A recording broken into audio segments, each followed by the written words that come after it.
almost insignificant. We say to a parent, a teacher, a friend, or most dangerously, we whisper to ourselves when things get difficult. If you've ever told yourself those four words, I would like you to raise your hand. Look around. Those words are the universal language of surrender. But here's the truth. This phrase isn't always true, but it changes who you believe you are. The moment you tell yourself, I can't, you're not just describing a situation, you're describing yourself. And once you do that, you start living it like it's true. I can't is a virus. It starts small. Oh, I can't do math. I'm terrible at public speaking. But over time, it starts to spread and take control. It stops being temporary and starts becoming permanent. It's no longer I can't do math. I could never apply to that school. Or that's just the way I am. And once you believe that, you stop trying. Not because you failed, but because you decided you always will. I know this because I've experienced it myself. Around 4 years ago, my mom asked me to join the debate team. I didn't say I was nervous. I didn't even say I needed more practice. I said, no, I can't do it. I'm terrible at it. But the truth is, I was nervous, and I was scared of being judged, of messing up, of not being good enough. So instead of crying, I chose to limit myself. But in that moment, I wasn't just avoiding debates. I was creating an identity for myself. Someone who doesn't speak up, someone who doesn't speak out, someone who doesn't even try. But the next term, I was taken to a debate competition. Not to participate, just to watch. And I went to my age, standing up, debating, and expressing their views with confidence.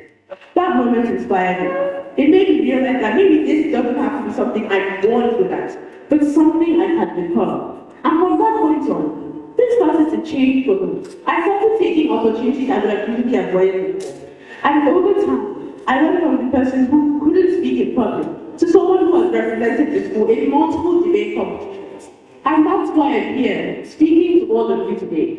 Not because I was naturally confident, but because I was good to believe that maybe I wasn't as limited as I thought I was. But this isn't just about what we tell ourselves, but also what we allow others to say to us. In your life, people will tell you that you can't do something. And it's not because they're right, but it's because of their own limits and self-doubt. But someone else's doubt should never ever become your identity.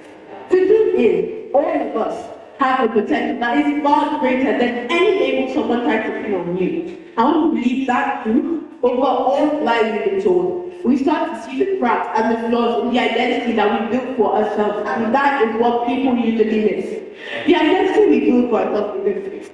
It's constructed. And anything that's constructed can be challenged, changed, and rebuilt into something stronger. So now we start saying, I can't.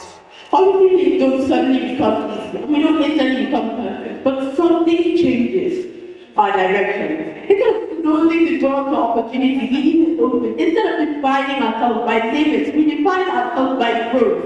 And that small shift changes everything. Because the edge of possibility isn't something far away, it's right when you really stop. The moment things get uncomfortable, the moment you're about to put the moment you're about to say, I can't. And maybe breaking limits isn't all about becoming someone completely different, but about refusing to become someone smaller. So the next time you're about to say, I can't, pause and ask yourself, is this really my limit? Or is it just the identity I've been rehearsing over and over again? Because the biggest limit in your life isn't what you can't do, it's what you're not going to do. And the moment you stop saying I can't, is the moment you become someone who can. Thank you.